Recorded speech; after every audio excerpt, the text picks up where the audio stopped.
Assalamualaikum warahmatullahi wabarakatuh. Baiklah, kami dari kelompok 2 akan mempresentasikan hasil kerja kelompok kami, yaitu hakikat kurikulum, yang beranggotakan Cynthia Larayesa Satria, Elvi Syariani, Fadila Septiani, Fitria Nurul Aziza, Hanifah Fauzia Asmi.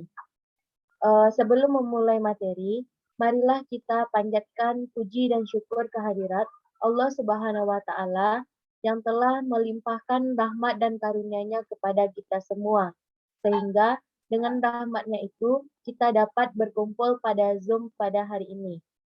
Salawat beriringan salam, tak lupa pula kita kirimkan kepada yakninya Nabi Muhammad SAW yang telah membawa kita dari alam kebodohan sampai alam yang berilmu pengetahuan seperti saat ini. Baiklah, saya tidak akan memanjangkan kata-kata mukadimah. Saya masuk saja untuk materi yang pertama yang akan dibacakan oleh Elvi. Kepada Elvi dipersilahkan. Baik, terima kasih moderator. Saya akan menjelaskan materi yang pertama, yaitu tentang pengertian kurikulum. Pengertian kurikulum. 1. Pengertian kurikulum secara etimologis. Secara etimologis, istilah kurikulum yang dalam bahasa Inggris ditulis kurikulum berasal dari bahasa Yunani yaitu kurir yang berarti pelari dan kurer yang berarti tempat berpacu. Tidak heran jika dilihat dari arti harfiahnya, istilah kurikulum tersebut pada awalnya digunakan dalam dunia olahraga. Seperti bisa diperhatikan dari arti pelari dan tempat berpacu yang mengingatkan kita pada olahraga jenis atletik. Kedua, pengertian kurikulum berdasarkan istilah. Berawal dari makna kurir dan kurer, kurikulum berdasarkan istilah diartikan sebagai jarak yang harus ditempuh oleh seorang pelari mulai dari start sampai finish untuk memperoleh medali atau penghargaan. Pengertian tersebut kemudian diadaptasikan ke dalam dunia pendidikan dan diartikan sebagai sejumlah mata pelajaran yang harus ditempuh oleh seorang siswa dari awal hingga akhir program demi memperoleh ijazah. Ketiga, pengertian kurikulum menurut Peter F. Oliva. Curriculum is the plan or program for all experience which the learner encounters under the direction of the school. Oliva 1982. Kurikulum adalah suatu program atau rencana yang dikembangkan oleh lembaga atau sekolah untuk memberikan berbagai pengalaman belajar bagi siswa. Definisi tersebut mengandung dua hal penting. Yang pertama, kurikulum merupakan program atau rencana yang memuat proyeksi yang akan dilakukan oleh lembaga pendidikan. Yang kedua, kurikulum merupakan seluruh pengalaman, all experience. Batasan kedua ini mengisyaratkan bahwa kurikulum memiliki makna yang lebih luas daripada pengertian pertama. Artinya, selain sebagai rencana, kurikulum juga merupakan seluruh pengalaman atau aktivitas yang terjadi sebagai rencana dari program atau rencana yang telah dibuat sebelumnya. 4.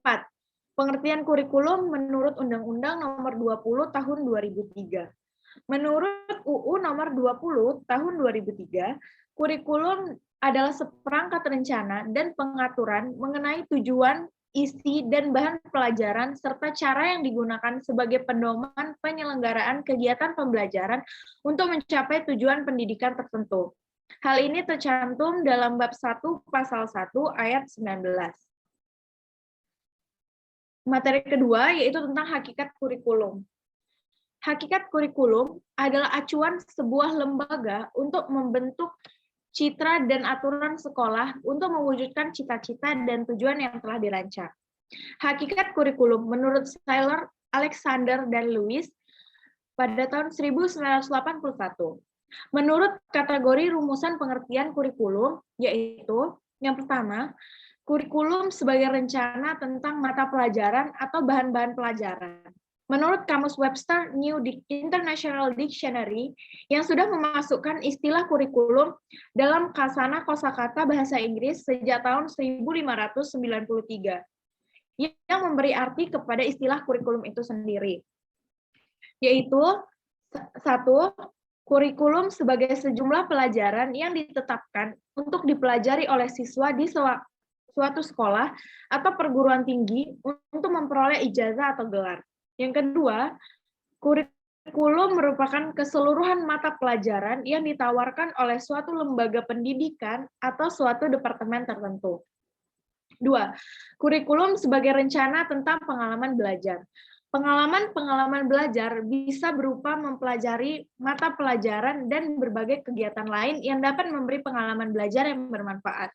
Kegiatan belajar pun tidak terbatas pada kegiatan-kegiatan belajar di dalam kelas atau sekolah, melainkan juga kegiatan yang dilakukan di luar kelas atau sekolah, asalkan dilakukan atas tanggung jawab sekolah. Romin 1954. Menurut Stratemeyer, Faulkner, dan McKim 1947, menurut ketiga tokoh tersebut, dia mengartikan kurikulum dalam 3 cara, yaitu yang pertama, kurikulum merupakan mata pelajaran dan kegiatan-kegiatan lain yang dilakukan di kelas. Kedua, kurikulum merupakan seluruh pengalaman belajar, baik yang diperoleh di kelas maupun di luar kelas yang disponsori oleh sekolah. Yang ketiga, seluruh pengalaman hidup siswa. Kurikulum di sini mencakup aspek yang cukup luas, yaitu meliputi seluruh pengalaman siswa. Karena menurut ketiga tokoh tersebut, yaitu Stratemeyer, Faulkner, dan McKim, berpandangan bahwa pendidikan bertugas mempersiapkan siswa untuk dapat berfungsi dan menyesuaikan diri dengan seluruh aspek kehidupan di masyarakat. 3. Kurikulum sebagai rencana tentang kesempatan belajar. Istilah rencana belajar yaitu apa yang diinginkan oleh perencana kurikulum untuk dipelajari siswa selama mengikuti kegiatan di sekolah.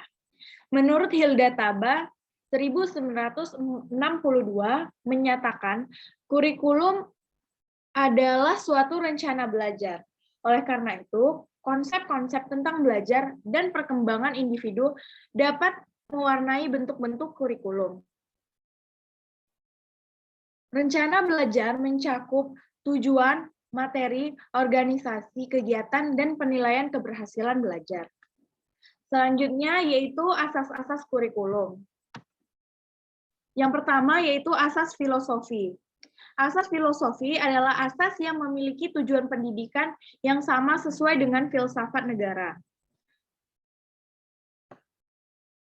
Selanjutnya adalah asas psikologis, yaitu asas yang mempertimbangkan faktor anak sebagai objek utama dalam kurikulum, seperti perkembangan psikologi dan proses pembelajaran.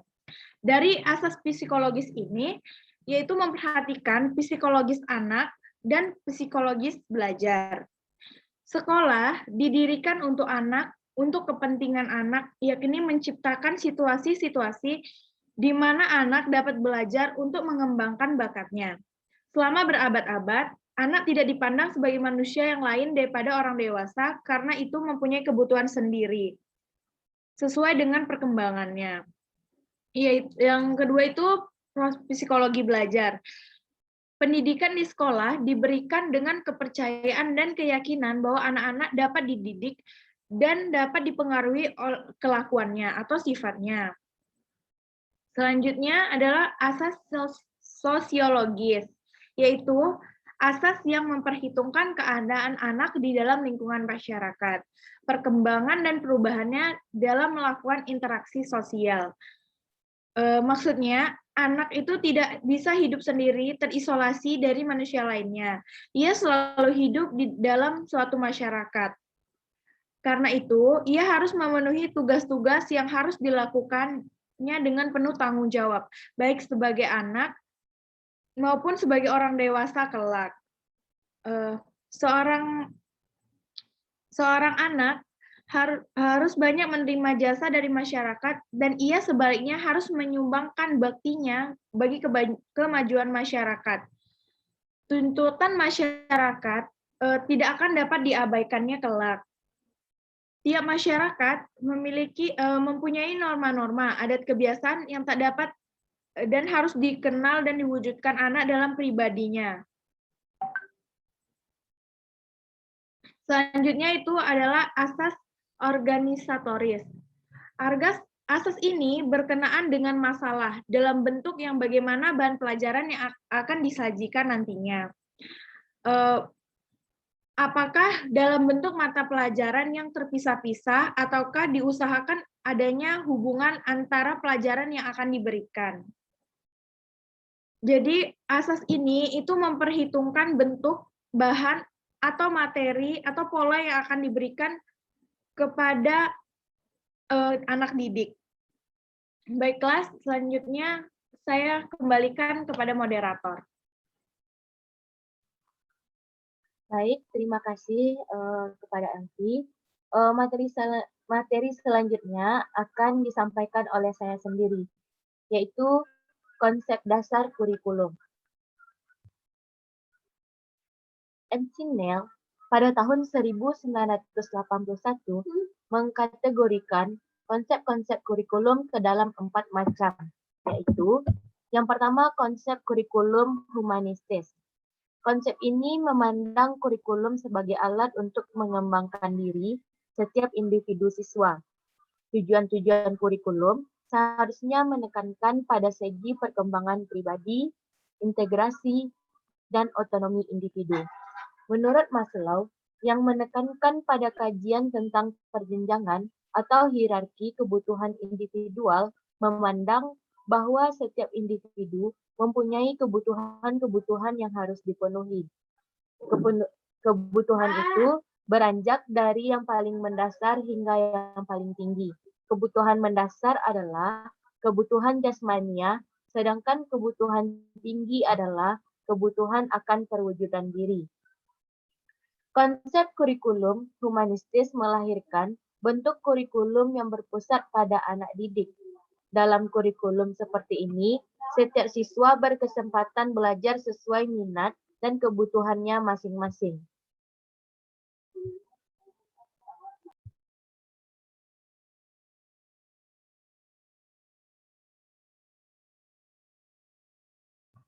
Yang kedua, konsep kurikulum rekonstruksi sosial. Pada konsep ini, menekankan pentingnya kurikulum sebagai alat untuk melakukan rekonstruksi atau penyusunan kembali corak kehidupan dan kebudayaan masyarakat. Dampak dari penerapan konsep kurikulum ini adalah, yang pertama, untuk kepentingan penyusunan kurikulum, perlu dianalisis kebutuhan.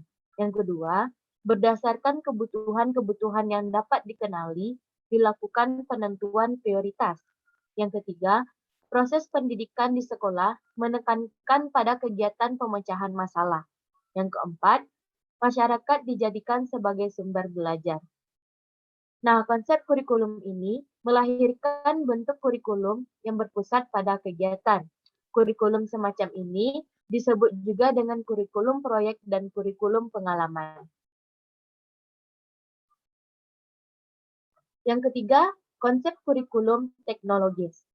Istilah teknologi yang dimaksudkan adalah satu pendekatan sistem dalam memecahkan masalah-masalah praktis dalam kehidupan. Konsep ini memandang bahwa kurikulum merupakan satu sistem yang dikembangkan dengan pendekatan sistem. Sebagai satu sistem kurikulum, mempunyai komponen-komponen yang saling berkaitan dalam mengefektifkan pencapaian tujuan. Konsep kurikulum ini tidak melahirkan satu bentuk kurikulum tertentu. Konsep ini lebih menekankan pada perancangan sistem belajar, mengajar berdasarkan pendekatan sistem.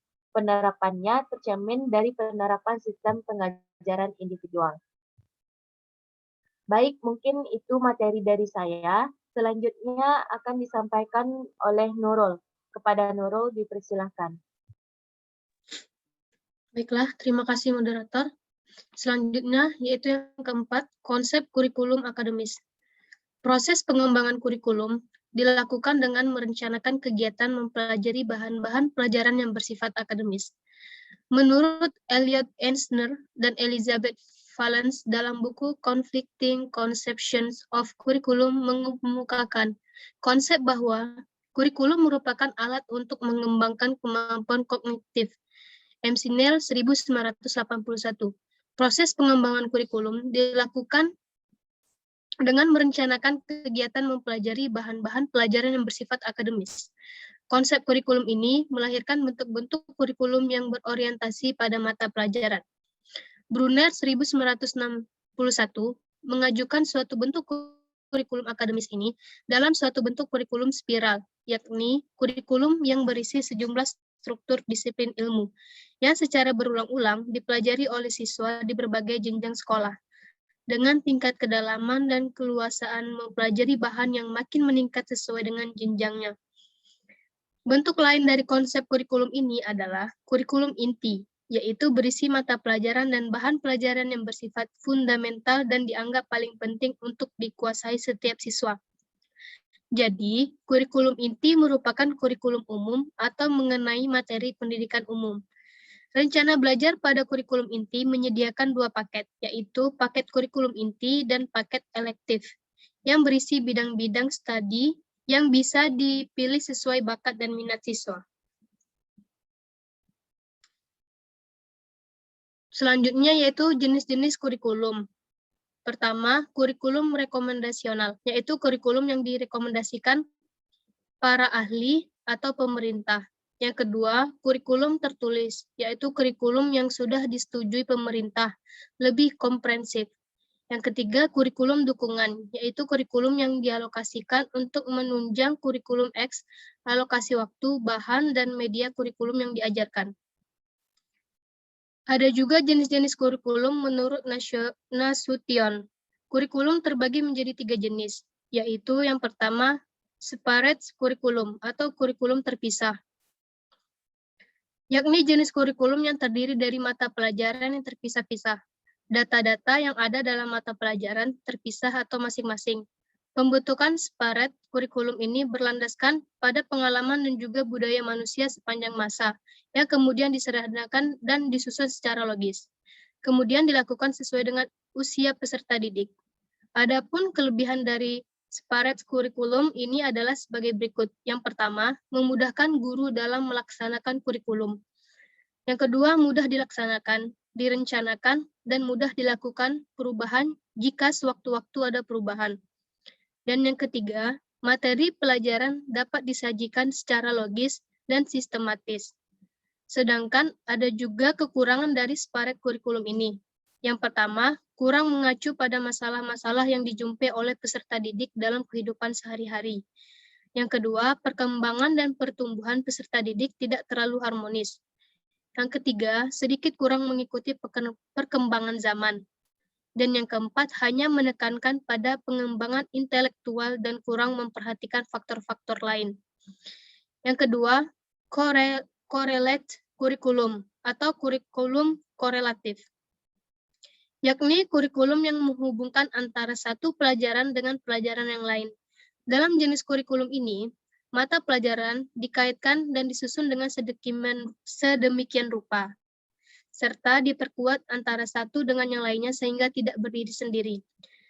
Ada beberapa cara yang harus ditempuh untuk memadukan mata pelajaran, di antaranya adalah dengan menggunakan korelasi, yaitu yang pertama korelasi akasional, yaitu korelasi yang diadakan sewaktu-waktu jika terdapat hubungannya.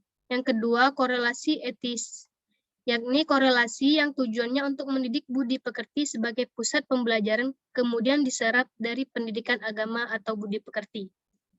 Yang ketiga, korelasi sistematis, yakni korelasi yang disusun langsung oleh pengajar atau guru.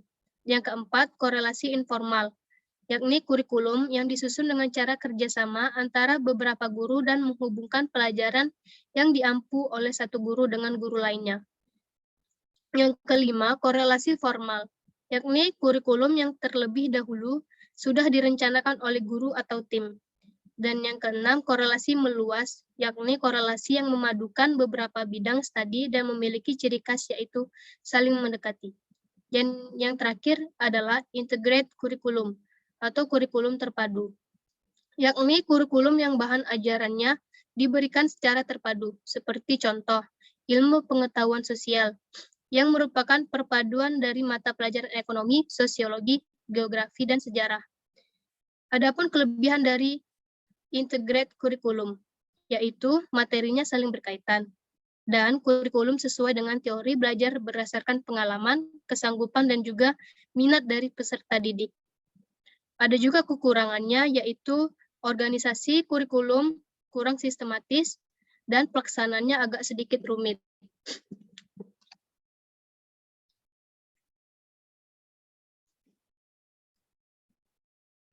Selanjutnya, fungsi kurikulum. Kurikulum sebagai alat pendidikan dapat dikelompokkan ke dalam beberapa fungsi, yaitu yang pertama, fungsi kurikulum sebagai proses kognitif. Sebagai proses kognitif, kurikulum dipandang sebagai alat untuk mengembangkan kemampuan intelektual anak, yaitu pengembangan kemampuan berpikir untuk menghadapi dan memecahkan permasalahan yang akan dihadapi. Yang kedua, fungsi kurikulum sebagai proses aktualisasi diri. Sebagai proses aktualisasi diri, anak kurikulum merupakan alat untuk memfasilitasi anak agar dapat tumbuh dan berkembang sesuai dengan potensi, minat, dan bakat yang dimilikinya sehingga setiap anak bisa mengenai terhadap dirinya sendiri dan tumbuh serta berkembang sebagai dirinya sendiri. Yang ketiga, fungsi kurikulum sebagai proses rekonstruksi sosial. Sebagai proses rekonstruksi sosial, kurikulum dipandang sebagai alat untuk membekali anak dengan kemampuan agar menjadi anggota masyarakat yang tidak saja menerima atau menyesuaikan diri dengan kehidupan yang sudah ada, tetapi juga secara inovatif dan kreatif mengembangkan kehidupan ke arah yang lebih produktif dan berkualitas. Dan yang keempat, fungsi kurikulum sebagai program akademik. Sebagai program akademik, kurikulum dipandang sebagai alat dan tempat belajar, di mana dari kegiatan belajar yang diprogram kurikulum, anak dapat memperoleh pengetahuan yang diharapkan dapat membekali kemampuan untuk bisa hidup dalam zaman yang dilaluinya. Selanjutnya, saya kembalikan ke moderator. Baik, terima kasih kepada Nurul. Selanjutnya materi yang akan disampaikan oleh Hanifah. Kepada Hanifah dipersilakan. Baiklah, terima kasih moderator. Pada dasarnya, kurikulum itu berfungsi sebagai pedoman atau acuan. Bagi guru, kurikulum itu berfungsi sebagai pedoman dalam melaksanakan proses pembelajaran. Bagi kepala sekolah dan pengawas, kurikulum itu berfungsi sebagai pedoman dalam melaksanakan supervisi atau pengawasan. Bagi orang tua, kurikulum itu berfungsi sebagai pedoman dalam membimbing anaknya belajar di rumah. Bagi masyarakat, kurikulum itu berfungsi sebagai pedoman untuk memberikan bantuan bagi terselenggaranya proses pendidikan di sekolah. Berkaitan dengan fungsi kurikulum bagi siswa sebagai subjek didik, terdapat 6 fungsi kurikulum, yaitu yang pertama, fungsi penyesuaian. Fungsi ini mengandung makna bahwa kurikulum sebagai alat pendidikan harus mampu mengarahkan siswa agar memiliki sifat well-adjusted, yaitu mampu menyesuaikan dirinya dengan lingkungan, baik lingkungan fisik maupun lingkungan sosial. Lingkungan itu sendiri senantiasa mengalami perubahan dan bersifat dinamis. Karena itu, siswa harus memiliki kemampuan untuk menyesuaikan diri dengan perubahan yang terjadi di lingkungannya. Yang kedua itu fungsi integrasi. Fungsi integrasi mengandung makna bahwa kurikulum sebagai alat pendidikan harus mampu menghasilkan pribadi-pribadi yang utuh. Siswa pada dasarnya merupakan anggota dan bagian integral dari masyarakat. Oleh karena itu, siswa harus memiliki kepribadian yang dibutuhkan untuk dapat hidup dan berintegrasi dengan masyarakatnya. Yang ketiga itu fungsi diferensiasi. Fungsi diferensiasi mengandung makna bahwa kurikulum sebagai alat pendidikan harus mampu memberikan pelayanan terhadap perbedaan individu siswa. Setiap siswa memiliki perbedaan, baik dari aspek fisik maupun psikis, yang harus dihargai dan dilayani dengan baik. Yang keempat itu fungsi persiapan. Fungsi persiapan mengandung makna bahwa kurikulum sebagai alat pendidikan harus mampu mempersiapkan siswa untuk melanjutkan studi ke jenjang pendidikan berikutnya. Selain itu, kurikulum juga diharapkan dapat mempersiapkan siswa untuk dapat hidup dalam masyarakat. Seandainya kena sesuatu hal, tidak dapat melanjutkan pendidikannya. Yang kelima itu fungsi pemilihan. Fungsi pemilihan mengandung makna bahwa kurikulum sebagai alat pendidikan harus mampu memberikan kesempatan kepada siswa untuk memilih program-program belajar yang sesuai dengan kemampuan dan minatnya. Fungsi pemilihan ini sangat erat hubungannya dengan fungsi diferensiasi. Karena pengakuan atas adanya perbedaan individual, siswa berarti pula diberinya kesempatan bagi siswa tersebut untuk memilih apa yang sesuai dengan minat dan kemampuannya. Untuk mewujudkan kedua fungsi tersebut, kurikulum perlu disusun secara lebih luas dan bersifat fleksibel. Selanjutnya itu peranan kurikulum. Kurikulum memiliki kedudukan dan posisi yang sangat sentral dalam keseluruhan proses pendidikan. Bahkan kurikulum merupakan syarat mutlak dan bagian yang tak terpisahkan dari pendidikan itu sendiri. Apabila dirinci secara lebih mendetail, peranan kurikulum sangat penting dalam mencapai tujuan-tujuan pendidikan. Paling tidak terdapat 3 peranan yang dinilai sangat penting, yaitu peranan konservatif, peranan kritis atau evaluatif, dan peranan kreatif. Yang pertama itu peranan konservatif. Peranan konservatif menekankan bahwa kurikulum dapat dijadikan sebagai sarana untuk mentransmisikan nilai-nilai warisan budaya masa lalu yang dianggap masih relevan dengan masa kini pada generasi muda. Dalam hal ini para siswa.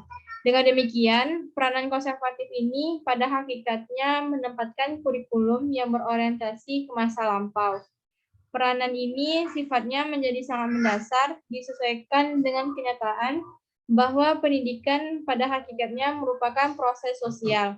Salah satu tugas pendidikan yaitu mempengaruhi dan membina perilaku siswa sesuai dengan nilai-nilai sosial yang hidup di lingkungan masyarakatnya. Yang kedua itu peranan kreatif. Perkembangan ilmu, pengetahuan, dan aspek-aspek lainnya senantiasa terjadi setiap saat. Peranan kreatif menekankan bahwa kurikulum harus mampu mengembangkan sesuatu yang baru sesuai dengan perkembangan yang terjadi dan kebutuhan masyarakat pada masa sekarang dan masa mendatang.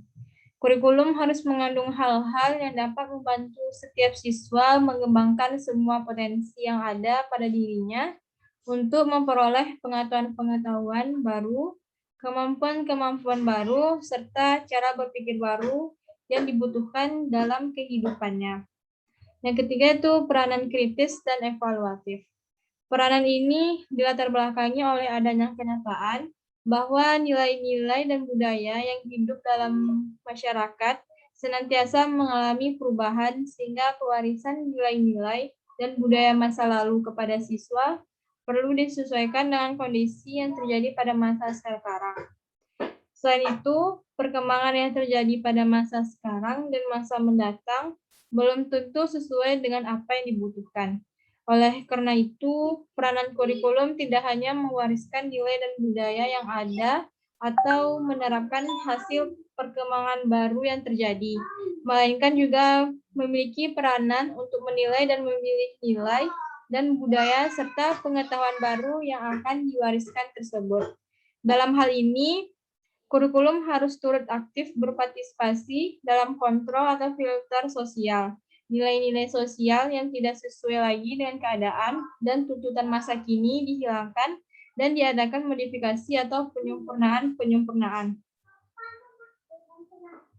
Selanjutnya, ketiga peranan kurikulum tersebut harus berjalan secara seimbang dan harmonis agar dapat memenuhi tuntutan keadaan. Jika tidak, akan terjadi ketimpangan-ketimpangan yang menyebabkan peranan kurikulum pendidikan tidak menjadi optimal. Menyelaraskan ketiga peranan kurikulum tersebut menjadi tanggung jawab semua pihak yang terkait dalam proses pendidikan. Di antaranya pihak guru, kepala sekolah, pengawas, orang tua, siswa, dan masyarakat. Dengan demikian, pihak-pihak yang terkait tersebut idealnya dapat memahami betul apa yang menjadi tujuan dan isi dari kurikulum yang diterapkan sesuai dengan bidang tugas masing-masing.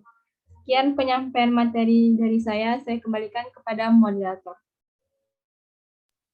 Baik, terima kasih Anip. Mungkin itu saja penyampaian materi dari kelompok 2. Mohon maaf atas kesalahan pada saat penyampaian materi. Saya sudahi.